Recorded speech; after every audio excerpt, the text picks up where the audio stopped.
Bismillahirrahmanirrahim. Assalamualaikum warahmatullahi wabarakatuh.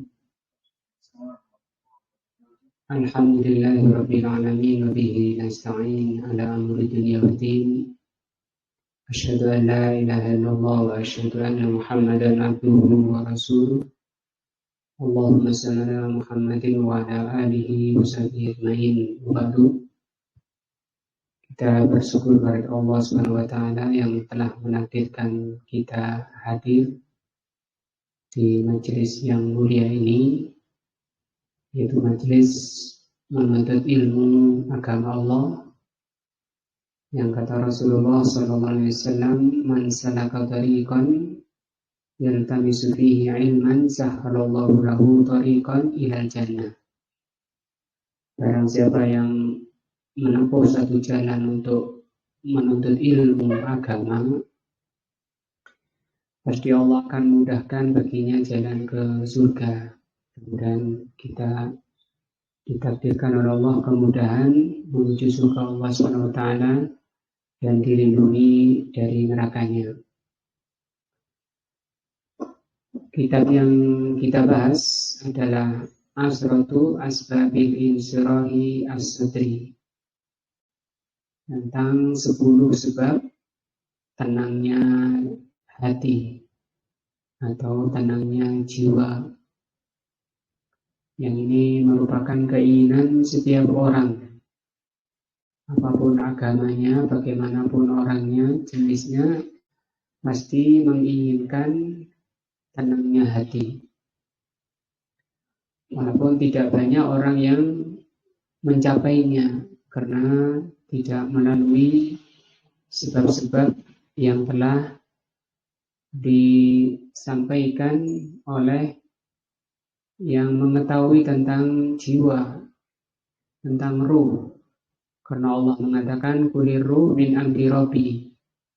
Ruh itu ada di sisi Allah urusannya. Tidak bisa ditangani oleh ahli medis, tidak bisa ditangani oleh ahli psikolog, ataupun bahkan oleh dokter jiwa pun itu tidak bisa. Kembalinya masalah roh, masalah jiwa itu kepada yang mengetahui tentang jiwa, yaitu Allah Azza wa Jalla. Kita sudah membahas 4 sebab-sebab lapangnya dada, dan kita ulang dari as-sababu al-khamis, sebab yang kelima dari 10 sebab lapangnya dada atau tenangnya jiwa. Itu kata beliau, dawamu dzikrillah azza wa jalla, selalu ingat kepada Allah Subhanahu wa taala. Innama dawamatal abdi, sesungguhnya selalunya hamba, tidak terputus, ya, ala dzikrillah, selalu zikir kepada Allah Subhanahu wa ta'ala, min a'dhamil asbabi, termasuk paling besarnya sebab. Namanya zikir itu di hati, ya. Nah, zikir itu ada 3, ada zikir dengan hati, ada zikir dengan lisan, ada zikir dengan anggota badan. Zikir dengan hati, ingat. Nah, zikir dengan lisan seperti membaca Al-Quran, berdakwah, saling menasihati dalam kebaikan. Kalau zikir dengan anggota badan, yaitu menjalankan ketaatan. Selalunya hamba berzikir kepada Allah, termasuk paling tingginya, paling agungnya sebab linaili tuma'ninatil qalbi, untuk mencapai tenangnya hati. Sehingga di sini tidak perlu modal yang banyak, sampai melancong meninggalkan rumah, keliling dunia, tidur di gua-gua, di pantai-pantai, lari ke mall-mall, lari ke diskotik-diskotik, lari ke bar-bar, itu tidak ada lain tujuannya untuk ini, insyirahus sadri, mencari ketenangan hati. Tapi karena caranya salah, malah itu menambah gelisahnya hati, menambah gelapnya hati dan menambah keresahannya. Warahatun nafsi dan rohah. Rohah itu istirahat, tenang. Nah, nafsi itu jiwa. Wazawalil hammi wal gham, dan merupakan sebab paling besar untuk menghilangkan ham. Ham itu kegelisahan, gham keresahan. Jadi kegelisahan-kegelisahan hati, keresahan-keresahan jiwa itu dihilangkan dengan apa? Zikrullah. Bahkan la tuksyafu kurbatun, tidak akan dihilangkan kesusahan, wala tazulu syiddatun, dan kesempitan tidak akan terurai, tidak akan dikeluarkan, illa bidzikrillah, kecuali dengan zikrullah. Wasikil iltija ilaihi, dan jujurnya kembali kepada Allah. Nah, kembali kepada Allah itu kembali mempelajari agama Allah, memahami agama Allah, dan mengamalkannya. Kalau Allah Subhanahu wa taala, Allah berfirman, alladzina amanu, orang-orang yang beriman, wa tatma'innu qulubuhum bidzikrillah, dan tenang hati mereka dengan zikrullah. Ala bidzikrillahi tatma'innul qulub. Ketahuilah hanya dengan zikrullah hati itu menjadi tenang. Nah, bayam bagi lil abdi, maka hendaknya bagi hamba, an-nasihi li nafsihi, yang menasehati dirinya, menasehati nafsunya. Nah, kalau hamba itu artinya tunduk, ya. Adapun nafsu itu sifatnya bertentangan dengan kehambaan. Nafsu itu selalu mengajak dalam kejelekan, dan definisi nafsu sendiri sesuatu yang menghalangi manusia di dalam berjalan menuju Allah, itu definisi nafsu. Allah berfirman, inna nafsa la'ammaratun bisu. Nafsu itu selalu memerintah dalam kejelekan. Di surat Yusuf. Nah, an yuksara min dzikrillah, hendaknya setiap hamba yang ingin menasehati dirinya tidak dituruti nafsunya dengan banyak zikrullah fi ahwalihi kulliha, dalam seluruh keadaannya, sehingga keadaan hamba itu bisa bernilai ibadah, bernilai selalu tenang, selalu bahagia ketika tidak terputus dari zikrullah. Kama qala ta'ala, sebagaimana firman-Nya, ya ayyuhalladzina amanu dzkurullah, wahai orang-orang yang beriman, ingatlah kepada Allah, atau zikrullah, zikron katsiran, dengan zikir yang banyak. Memang kalau tadi macam zikir ada 3, itu kalau lisan itu bisa capek, seperti ngajar itu capek, 1 jam mungkin sudah capek. Baca Quran 1 jam capek. Tapi kalau zikir hati itu tidak boleh dan tidak capek. Nah, akal apa otak, hati itu lebih kuat, lebih ringan. Hanya saja hati itu kelemahannya gampang berubah. Kata Rasul SAW, seperti bulu di atas padang, di atas pasir, yang kena angin paling kecil saja bulu itu berubah. kondisinya berubah, yang atas jadi bawah, yang bawah jadi atas. Atau digambarkan lagi oleh Rasulullah seperti air yang mendidih, yang bawah ke atas, yang atas ke bawah, terus bolak-balik. Begitu keadaan hati kita. Nah, makanya diajarkan oleh Rasul Sallallahu Alaihi Wasallam agar meminta kepada Allah untuk dikokohkan hatinya, jangan berubah-ubah. Bagaimana doanya itu? Ada dua ya, itu satu hadis, ya musarrifal qulub sarrif qalbi ala ta'atika. Wahai Allah yang mengendalikan, yang mengarahkan hati, arahkan hati kami kepada ketaatan kepadamu. Kemudian ya muqallibal qulub tsabbit qalbi ala dinik. Ya Allah yang membolak-balikkan hati, kokohkan. Jadi pertama minta hati ini diarahkan kepada posisi apa? Taat. Nah, setelah taat minta dikokohkan di situ agar tidak berubah-ubah. Dari sini menyadarkan kita bahwa kita ini kondisi istiqomah di atas al-haq, bahagia di atas al-haq itu semata-mata itu kalau ditolong oleh Allah, kalau diberi rahmah, diberi taufik, dan itu buah dari kejujuran. Nah, keikhlasan. Allah yang Maha tahu hati-hati kita, siapa orang yang pantas mendapat hidayah dan siapa yang tidak. Nah, maka orang yang akan diberi hidayah oleh Allah akan dimudahkan. Sebagaimana sabda Rasulullah SAW,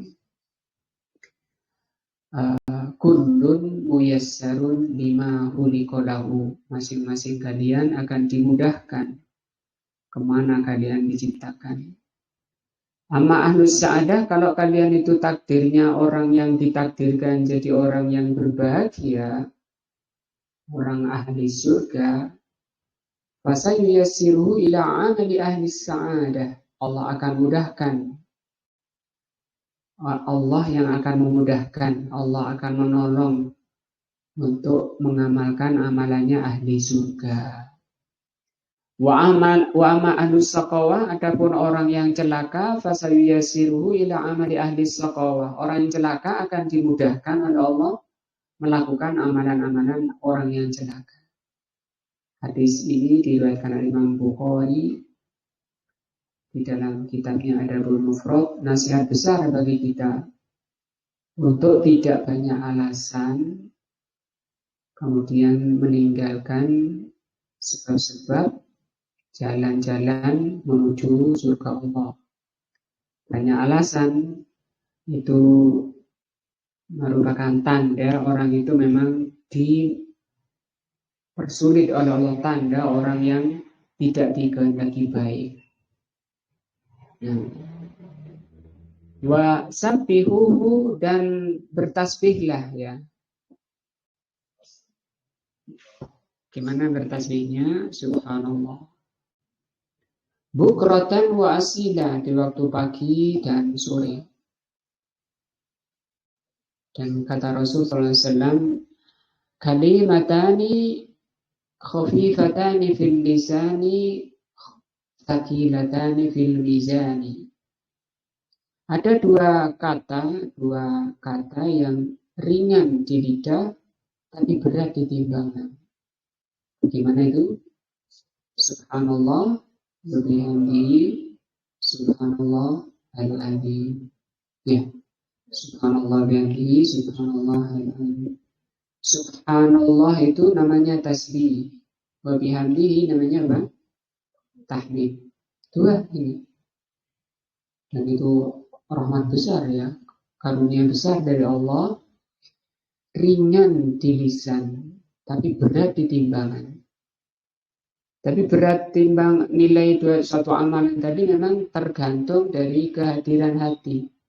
Jadi tidak sekedar dia mengucapkan saja tanpa hadir hatinya. Dia hafal mungkin subhanallah nabi, tapi hatinya melanglang, berpisah dengan lisannya.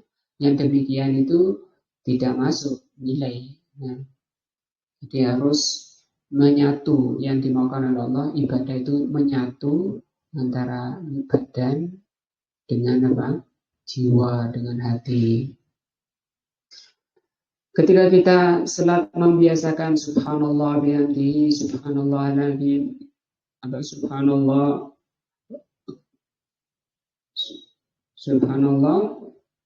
walhamdulillah wala ilaha illallah wallahu akbar, ini juga tasbih. Subhanallah walhamdulillah di tahmid ya, wala ilaha illallah itu apa? Tahlil, wallahu akbar takbir. Ada 4. Nah, ucapan subhanallah walhamdulillah wala ilaha illallah wallahu akbar itu merupakan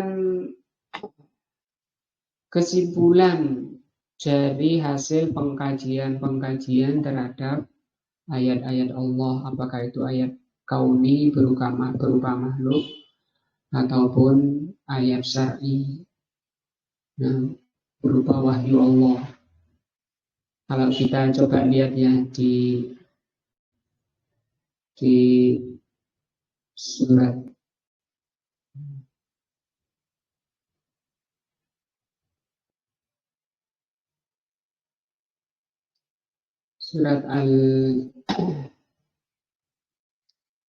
Al-Imran ya.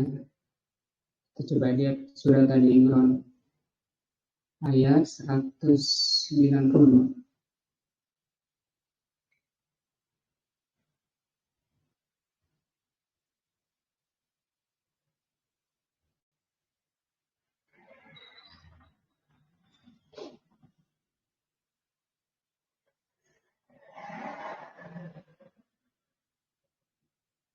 Ini ya 190 ya. Inna fi khalqis samawati wal ardi, sesungguhnya pada penciptaan langit dan bumi. Ya, ini namanya ayat kauni. Ayat kauni itu ciptaan Allah. Waqtilafil laili wan nahari, bergantiannya malam dan siang, la ayatin, terdapat ayat. Apa ayat artinya? Tanda. Tanda apa? Akan adanya Allah. Tanda kemahakuasaannya Allah. Maha putranya, maha alimnya Allah. Karena tidak akan bisa mencipta kalau orang itu tidak alim. Dan alim saja kalau tanpa kekuatan, tanpa kekuasaan, itu juga tidak terwujud ciptaan. Semua pada langit dan bumi, pergantiannya siang dan malam, kata Allah, la ayatin, terdapat ayat-ayat bagi siapa? Liulil albab. Orang yang berakal, kalau di sini orang yang berakal. Nah, lub ini berasal dari kata lub. Lub itu inti dari ilmu. Ilmu ada lebih dalam lagi namanya ma'rifah.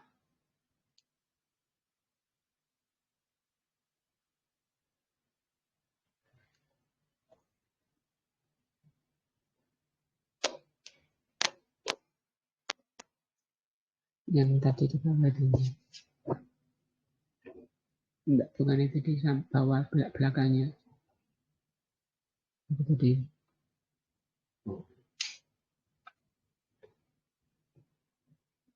Nah, sudah itu.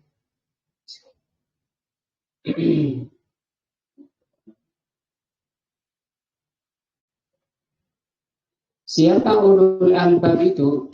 Allah terangkan lagi, orang cerdas itu orang yang bagaimana? Ulul albab itu. Di ayat 191-nya Allah terangkan. Orang yang cerdas itu alladzina yadhkurunallah.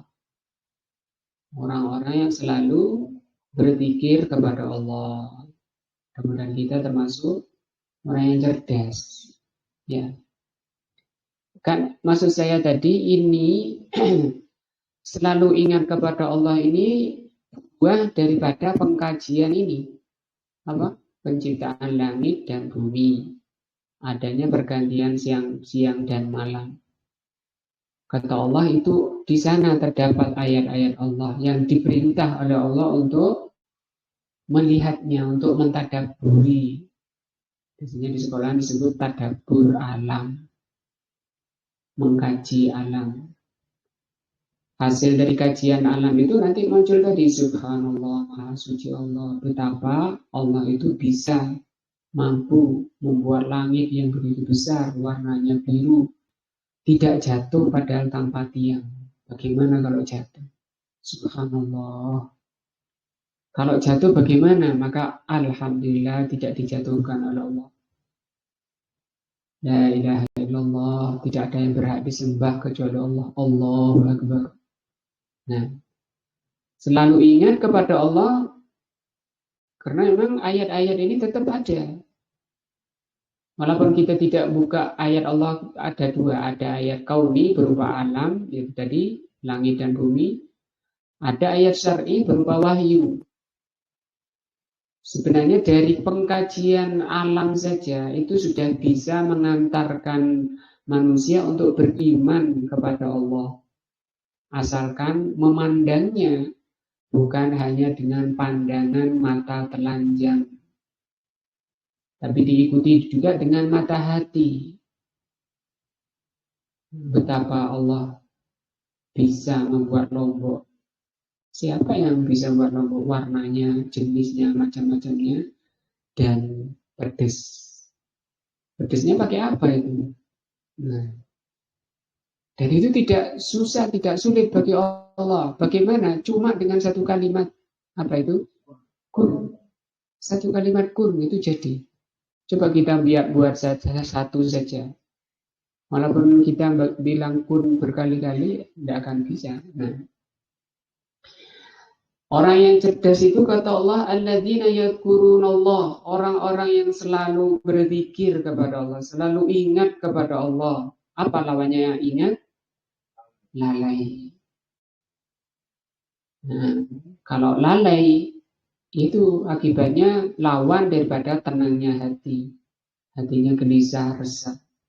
Nah, kiaman dalam keadaan berdiri, dia zikrullah, ingat kepada Allah, wa qu'udan, duduk, wa ala junubihim, lagi berbaring, wa yatafakkaruna fi khalqis samawati wal ardh. Selalu berpikir, ya. Selalu berpikir. Jadi manusia itu dicipta oleh Allah dalam keadaan selalu berpikir. Berpikir tentang Allah melalui ciptaannya ini termasuk tingkatan berpikir yang paling tinggi. Karena akan mengantarkan orangnya mengenal Allah. Betapa Allah itu maha segalanya. Maha rahmah, maha penyayang. Rabbana ma khalaqta hadza batila. Kesimpulannya, ya Allah, ternyata tidak ada apa yang kamu ciptakan ini sia-sia. Tidak ada makhluk apapun yang Allah ciptakan itu sia-sia. Pasti ada apanya? Ada apanya? Hikmah. Ada tujuan, ada maksud. Walaupun itu nyamuk, ular, yang menjijikkan, ular atau binatang buas, minimalnya mereka itu dicipta untuk berzikir kepada Allah. Karena Allah mengatakan yusabbihu lahu ma fis samawati wa ma fil ardh, bertasbih kepada Allah apa yang ada di langit dan di bumi. Bertasbih kan baca apa? Subhanallah, semuanya makhluk. Makin banyak makhluk itu, makin banyak yang bertasbih kepada Allah, mengagungkan Allah. Tasbih itu dari subhana, artinya maha suci. Suci dari apa? Allah itu sempurna. Dan suci dari apa? Kurang dan aib. Subhanaka maha suci engkau ya Allah, fakina adzabannar. Maka lindungi kami dari azab neraka. Karena kami ternyata tidak mampu untuk menunaikan hak Allah. Apa hak Allah? Diibadahi. Dibanding dengan nikmat-nikmat yang Allah karuniakan kepada kita. Rabbana innaka man tudkhilin nar faqad ahzaita. Ya Allah, sesungguhnya orang yang engkau masukkan neraka, sungguh mereka itu adalah orang yang engkau hinakan. Wa ma lidzalimin min ansar, bagi orang-orang zalim tidak ada penolongnya. Jadi maksud saya tadi subhanallah, tasbih, subhanallah, walhamdulillah, wala ilaha illallah, wallahu akbar, itu buah dari pengkajian ayat kauni dan ayat syar'i. Dan Allah perintahkan untuk kita ini mempelajari, melihat, mentadaburi ciptaan-ciptaan Allah. Allah berfirman, afala yanzuruna ilal ibli kaifa khuliqat. Surat apa ini? Al-Wasyiyah ayat. Afala yanzuruna ilal ibli kaifa khuliqat wa ilas sama'i kaifa rufi'at wa ilal jibali kaifa nusibat. Nah, ini kan celaan bagi orang yang melihat unta, melihat gunung, melihat langit, tapi tidak menimbulkan apa? Iman. Ini kata Allah, afala yanzuruna, apakah manusia tidak melihat ilal ibili, melihat unta, kaifa khuliqat, bagaimana diciptakan. Di sana banyak ayat-ayat Allah. Ayat Allah itu maksudnya tanda-tanda kebesaran Allah di sana ada. Yang hanya Allah yang bisa. Wa ilas sama'i kaifa rufi'at, bagaimana langit ini diangkat, ditinggikan. Ketika kita menengadahkan pandangan melihat langit dalam rangka untuk melihat kebesaran Allah, maka itu kebaikan dan itu amal saleh. Nah, wa ilal jibali kaifa nusifat wa ilal ardi wa ilal jibali kaifa nusibat wa ilal ardi kaifa sudihat. Sulit bagaimana bumi dihamparkan, ada apa di bumi, bagaimana gunung itu. Disuruh lihat, walaupun sekedar langit, misalnya kita lihat surat Al-Mulk, ya, di surat Al-Mulk di awal-awal Allah Subhanahu wa taala memerintahkan untuk melihat langit. Alladzi khalaqa sab'a samawatin tibaqa. Dialah Allah yang menciptakan langit itu 7 tingkatan.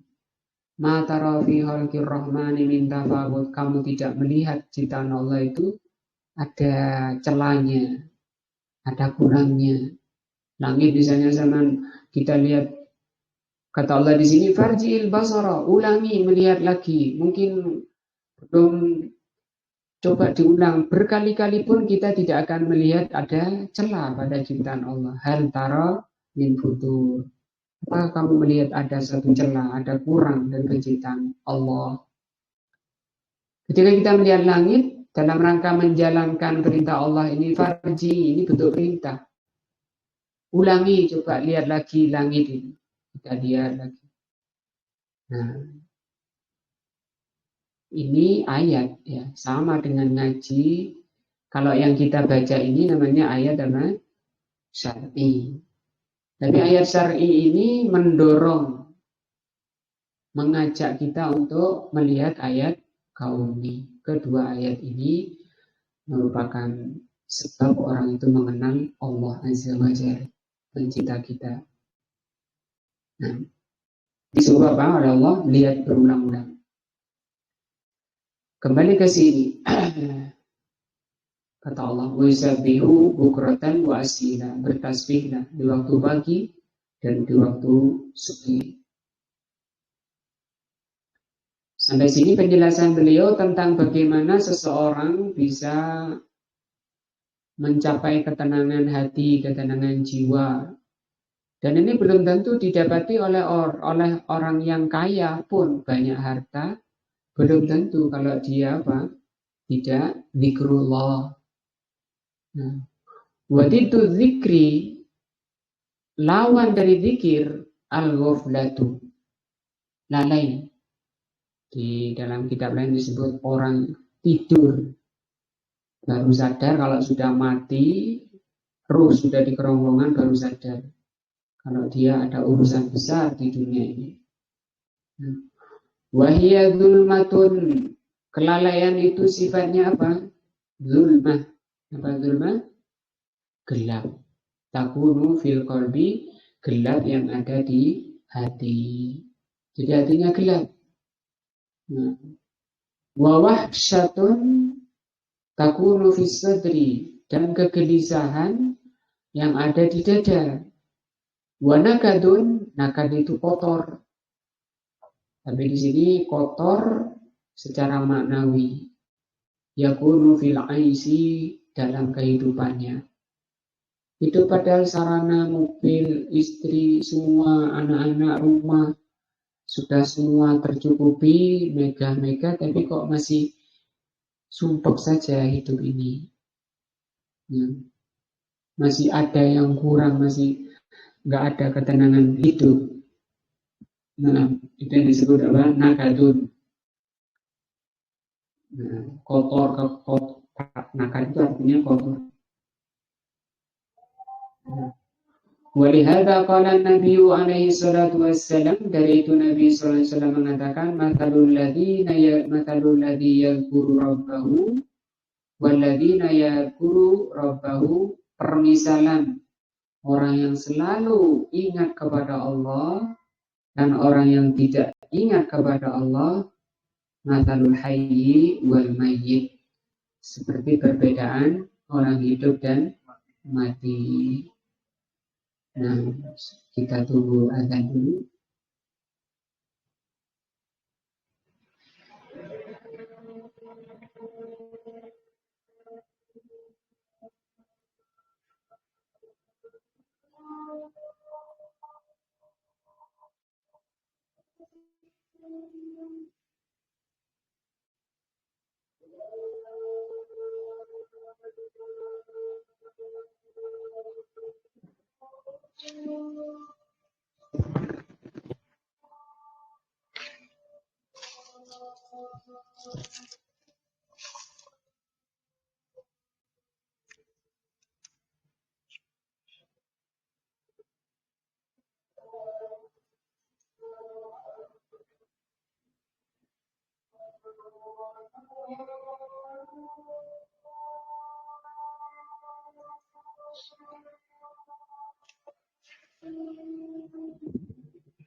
Kita lanjutkan. Fadzikru, maka zikir. Kita sambil berdoa, mudah-mudahan setelah kita bahas kan kita bertambah ilmu, ya. Mohon rezeki untuk bisa mengamalkan. Fadzikru maka zikir itu qurratainin lidzakiri, merupakan penyejuk hati, penyejuk jiwa, lidzakir, bagi orang yang berzikir. Warahatun libalihi, dan pengistirahat jiwanya. Wa ajrun, dan pahala, wafirun, yang besar. Mudha'afun, dan dilipat gandakan, yarqahu yaumal qiyamah, yang nanti akan dilipat gandakan lagi pahalanya pada hari kiamat. Nah, jadi bukan perkara remeh, dan ini tidak kita dapati di toko-toko seperti ini. Orang kepingin jiwanya tenang, kemudian cari obat penenang, begitu habis obatnya ya hilang. Wa fihi minal awaidi alhamidah wal manafi'i al-adidah. Di dalam zikrullah itu banyak sekali faidah-faidah yang terpuji, manfaat-manfaat yang sangat banyak. Ta'udu alal abdi fid dunya wal akhirah, yang bisa diperoleh oleh hamba yang berzikir itu baik di dunia dan di akhirat. Nah, wa amal ghaflatu, adapun kelalaian, wa wahsyatun fi sadri, maka itu kegelisahan hati, wastijlabun lil humumi wal humum, dan merupakan penyebab orang itu merasakan kegelisahan dan keresahan. Nah, walaupun tadi dikatakan seluruh sarana hidup sudah terpenuhi dan sudah mewah, tapi kok toh masih gelisah, resah hidupnya. Nah, sholat itu termasuk zikrullah. Nah, kata Allah, aqimis sholata lidzikri, tegakkan sholat untuk zikir kepadaku. Waqad fassala al-Imam Ibnu Qayyim, telah dirinci masalah zikir ini fi muqaddimati kitabihi, dalam muqaddimah kitabnya Al-Wabilus Sayyib, nama kitabnya Al-Wabilus Sayyib, karya Imam Ibnu Qayyim. Fawaidu dzikri. Nah, wa dzakara anna lidzikri mi'atu faidatin, disebutkan di sana di kitabnya itu zikir itu mempunyai 100 faedah. Nah, cuma ini masih bahasa Arab. Nah, makanya pentingnya ngerti bahasa Arab itu gak ketinggalan. Ya, kalau nggak ngerti bahasa Arab kan nunggu siapa? Penerjemah. Sudah diterjemah, tapi nunggu sing nyetak. Jadi tertinggal terus, ya, ketinggalan terus. Mestinya dia sudah dapat pahala besar karena sudah paham, sudah bisa mengamalkan. Mau nggak jadi, mau beli nggak jadi, mau paham nggak jadi, mau mengamalkan nggak jadi. Wa addada minha ma yazidu ala sab'ina faidatan. Nah, dan lebih lagi dari 70 faedah. Nah, wa zikrullah, dan zikrullah itu huwa khairu ma sugilat bihi al-awqat. Zikrullah itu paling baiknya kesibukan atau paling baiknya isi waktu. Karena waktu itu isinya amalan. Gitu-gitu ya.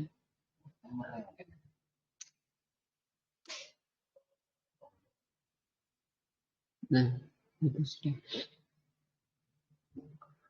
Wa surifat fihi al-anfus, surifah itu digunakan. Nah, sebaik-baik penggunaan nafas atau isi dari nafas, kalau nafas itu diisi dengan zikrullah. Tadi ya bacanya mungkin kalau bisa itu subhanallah, atau kalau Rasulullah SAW Allah wa atubu ilaih. Subhanallah, subhanallah. Nggak perlu bawa tasbih, kan? Nggak usah kita terikat oleh waktu, tapi waktu diisi oleh ini. Dan nafas diisi dengan zikrullah. Wa umdiyat fihi sa'ah. Umdiyat itu artinya dilewati. Dilewati waktu-waktu itu, saat itu artinya waktu-waktu itu dilewati dengan diisi zikrullah. Nah, ini sebaik-baik kesibukan. Walaupun tangannya gerak apa yang sedang dikerjakan. Misal sambil kerja, tangannya kerja untuk duniawi, tapi hati di sini bersama Allah Azza wa Jalla. Bihi, maka dengan itu tatma'innu qulubul mu'minin. Tenanglah hati orang-orang beriman. Wa taskunu nufusuhum, dan tenang jiwanya. Wa ya'dumu yakinuhum, dan membesar keyakinannya besar. Tidak apa? Lawan dari keyakinan keraguan. Tidak gampang stres, tidak gampang depresi. Nah, wa yazdadu imanuhum, dan bertambah keimanannya. Mudah-mudahan bahasan singkat ini menambah keimanan kita, menambah ketakwaan kita dan amal soleh kita, sehingga kita semakin dekat kepada Allah Subhanahu wa taala, sekaligus menghapus dari noda-noda hati kita, dosa-dosa kita diampuni oleh Allah Azza wa Jalla. Subhanallah wa bihamdika, asyhadu an la ilaha illa anta, astaghfiruka wa atubu ilaik. Assalamualaikum warahmatullahi wabarakatuh.